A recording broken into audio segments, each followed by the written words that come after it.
ആഗോള രാഷ്ട്രീയത്തിന്റെ ചതുരംഗ പലകയിൽ ഉത്തര കൊറിയ വീണ്ടുമൊരു നിർണായക നീക്കം നടത്തിയിരിക്കുകയാണ്. അന്താരാഷ്ട്ര ഉപരോധങ്ങൾക്കും നയതന്ത്ര സമ്മർദ്ദങ്ങൾക്കും മുകളിൽ സ്വന്തം പ്രതിരോധ ഭൂപടം സ്വയം വരച്ചുചേർക്കുന്ന രാജ്യത്തിന്റെ ഏറ്റവും പുതിയ ഹൈ-ത്രസ്റ്റ് ഖര ഇന്ധന മിസൈൽ പരീക്ഷണം വെറുമൊരു സാങ്കേതിക നേട്ടമല്ല, മറിച്ച് അത് ലോകശക്തികൾക്ക് നേരെ ഉയർത്തുന്ന കൃത്യമായൊരു രാഷ്ട്രീയ മുന്നറിയിപ്പാണ്. കിം ജോങ് ഉന്നിന്റെ നേരിട്ടുള്ള മേൽനോട്ടത്തിൽ നടന്ന ഈ പരീക്ഷണം വൻ ശക്തികളുടെ പടയോട്ടങ്ങൾക്കും ചേരിതിരിവുകൾക്കുമിടയിൽ തങ്ങളുടെ സൈനിക സ്വയം പര്യാപ്തത ഉറക്കെ പ്രഖ്യാപിക്കുന്ന ഒന്നാണ്.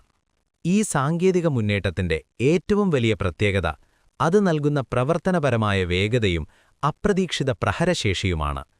പരമ്പരാഗതമായ ദ്രാവക ഇന്ധന മിസൈലുകളെ അപേക്ഷിച്ച് ഖര ഇന്ധനം ഉപയോഗിക്കുന്ന മിസൈലുകൾക്ക് വിക്ഷേപണത്തിനു മുൻപുള്ള തയ്യാറെടുപ്പുകൾ വളരെ കുറച്ചുമാത്രം മതിയാകും.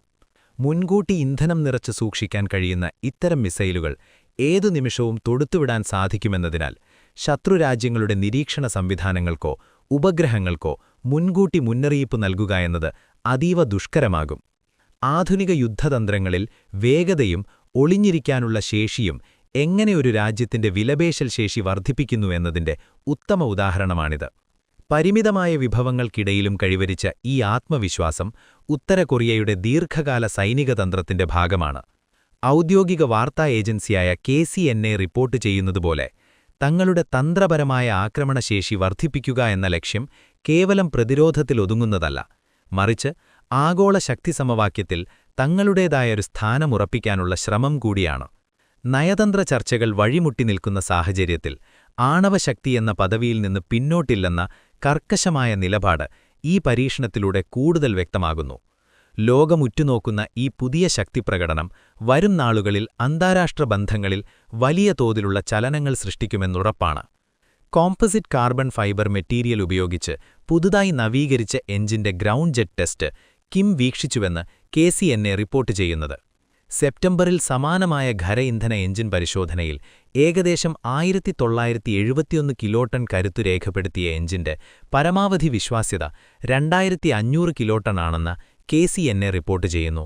അമേരിക്കൻ പ്രതിരോധത്തെ പരാജയപ്പെടുത്താനുള്ള സാധ്യത വർദ്ധിപ്പിക്കുന്നതിനായി ഒരൊറ്റ മിസൈലിൽ ഒന്നിലധികം വാർഹെഡുകൾ സ്ഥാപിക്കാനുള്ള ശ്രമങ്ങളുമായി എഞ്ചിൻ ശക്തി വർദ്ധിപ്പിക്കുന്നതിനുള്ള ശ്രമം ബന്ധപ്പെട്ടിരിക്കാമെന്ന് നിരീക്ഷകർ പറയുന്നു. രാജ്യത്തിന്റെ തന്ത്രപരമായ ആക്രമണശേഷികൾ ശക്തിപ്പെടുത്താൻ ലക്ഷ്യമിടുന്ന 5 വർഷത്തെ സൈനിക വികസന പദ്ധതിയുടെ ഭാഗമായാണ് ഈ പരീക്ഷണം നടത്തിയതെന്ന് KCNA അറിയിച്ചു. അമേരിക്കൻ ഐക്യനാടുകളെ ലക്ഷ്യം വയ്ക്കുന്ന ആണവക്ഷേമയുള്ള ഭൂഗാന്തര ബാലിസ്റ്റിക് മിസൈലുകളെയാണ് ഈ പ്രയോഗം സൂചിപ്പിക്കുന്നതെന്ന് വ്യാപകമായി മനസ്സിലാക്കപ്പെടുന്നു. പരിശോധന എപ്പോഴല്ലെങ്കിൽ എവിടെയാണ് നടന്നതെന്ന് KCNA കൃത്യമായി റിപ്പോർട്ട് ചെയ്തിട്ടില്ല. ഖര ഇന്ധന സാങ്കേതികവിദ്യയുടെ പ്രാധാന്യം ഇവിടെ നിർണായകമാണ്. പഴയ ദ്രാവക ഇന്ധന മിസൈലുകളെ അപേക്ഷിച്ച് ഖര ഇന്ധന മിസൈലുകൾ വളരെ വേഗത്തിൽ വിക്ഷേപിക്കാൻ കഴിയും. ഇത് ശത്രുക്കൾക്ക് മുൻകൂട്ടി കണ്ടെത്താനുള്ള സമയം കുറയ്ക്കുകയും പ്രവർത്തനക്ഷമത വർദ്ധിപ്പിക്കുകയും ചെയ്യുന്നു. ഈ പുതിയ എഞ്ചിൻ ഉയർന്ന ത്രസ്റ്റ് ശേഷിയോടെ വികസിപ്പിച്ചിരിക്കുന്നതിലൂടെ കൂടുതൽ ഭാരം വഹിക്കാൻ കഴിയുന്ന ശേഷിയും ഉത്തര കൊറിയ നേടിയെടുക്കുകയാണ്. ഇതിലൂടെ ദൂരപരിധിയിലും കാര്യക്ഷമതയിലും വലിയ പുരോഗതി കൈവരിക്കാനുള്ള സാധ്യതകൾ തുറക്കപ്പെടുന്നു. ഇതോടൊപ്പം മൾട്ടിപ്പിൾ വാർഹെഡ് ടെക്നോളജി വികസിപ്പിക്കാനുള്ള സാധ്യതയും ഈ മുന്നേറ്റവുമായി ബന്ധിപ്പിക്കപ്പെടുന്നു. ഒരൊറ്റ മിസൈലിൽ ഒന്നിലധികം ലക്ഷ്യങ്ങളെ ഒരേ സമയം കൈകാര്യം ചെയ്യാനുള്ള ഈ കഴിവ് ആധുനിക മിസൈൽ പ്രതിരോധ സംവിധാനങ്ങൾക്ക് വലിയ വെല്ലുവിളിയാണ്. അതിനാൽ ഈ എഞ്ചിൻ വികസനം സാങ്കേതികമായി മാത്രം നോക്കാതെ ഭാവിയിലെ തന്ത്രപരമായ ശക്തിവർദ്ധനവിന്റെ അടയാളമായി കാണപ്പെടുന്നു. രാഷ്ട്രീയപരമായി ഈ പരീക്ഷണം ഒരു ശക്തമായ സന്ദേശം നൽകുന്നു.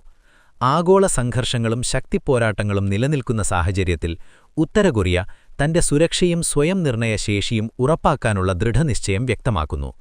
അമേരിക്കയ്ക്കെതിരെ കിം എടുത്ത ശക്തമായ നിലപാടുകൾ രാജ്യത്തിന്റെ സ്വതന്ത്ര നയതന്ത്ര സമീപനത്തെയും പ്രതിരോധ ദർശനത്തെയും പ്രതിഫലിപ്പിക്കുന്നു.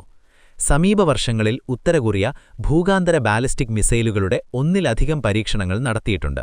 അവ US വൻകരി വരെ എത്താൻ കഴിവുള്ള ദൂരപരിധി തെളിയിച്ചിട്ടുണ്ട്. രാജ്യത്തെ പഴയ ദ്രാവക ഇന്ധന മിസൈലുകൾ വിക്ഷേപണത്തിനു മുൻപ് ഇന്ധനം നിറയ്ക്കണം, അവ അധികകാലം നിലനിൽക്കില്ല. രാജ്യം അതിന്റെ ആണവ മിസൈൽ പദ്ധതികൾക്കായി ചിലവഴിച്ച വർഷങ്ങളുടെ എണ്ണം കണക്കിലെടുക്കുമ്പോൾ ഈ വിലയിരുത്തലിനെ മറ്റുള്ളവർ എതിർക്കുന്നു. അമേരിക്കയുമായുള്ള കിമ്മിന്റെ ഉന്നത നയതന്ത്രത്തിനു ശേഷം ഉത്തര കൊറിയ കൂടുതൽ സ്വയം പര്യാപ്തമായ സൈനിക വികസനത്തിലേക്ക് ശ്രദ്ധ കേന്ദ്രീകരിച്ചതും ഈ സാഹചര്യത്തിൽ ശ്രദ്ധേയമാണ്. അതേസമയം ചില സാങ്കേതിക വെല്ലുവിളികൾ ഇപ്പോഴും നിലനിൽക്കുന്നുവെന്ന് വിദഗ്ധർ ചൂണ്ടിക്കാണിച്ചാലും കഴിഞ്ഞ വർഷങ്ങളിലായി ഉത്തര കൊറിയ കൈവരിച്ച പുരോഗതി അവയെ മറികടക്കാനുള്ള കഴിവ് രാജ്യത്തിനുണ്ട് എന്ന സൂചന നൽകുന്നു. ഈ പരീക്ഷണത്തിന്റെ അവസാന ഫലത്തെ ഒരു സാധാരണ സൈനിക നേട്ടമായി മാത്രം കാണുന്നത് യാഥാർത്ഥ്യത്തെ ചുരുക്കിക്കാണിക്കുന്നതാകും. മറിച്ച് ഇതൊരു രാജ്യത്തിന്റെ ആത്മവിശ്വാസത്തിന്റെ പ്രകടനമാണ്. വെല്ലുവിളികളെ മറികടന്ന് മുന്നേറാനുള്ള കഴിവും സ്വയം പര്യാപ്തതയെ ലക്ഷ്യമാക്കിയുള്ള ദീർഘകാല ദർശനവും ചേർന്ന് ഒരു സമഗ്ര മുന്നേറ്റമാണിത്. ഓരോ പരീക്ഷണവും ഓരോ സാങ്കേതിക പുരോഗതിയും ഉത്തര കൊറിയ തന്റെ ഭാവിയെ സ്വയം നിർമ്മിക്കാനുള്ള ശ്രമത്തിന്റെ ഭാഗമാണെന്ന് വ്യക്തമാക്കുന്നു. ചുരുക്കത്തിൽ ഉത്തര കൊറിയയുടെ ഈ മുന്നേറ്റം ലോകത്തോട് പറയുന്നത് വളരെ വ്യക്തമാണ്.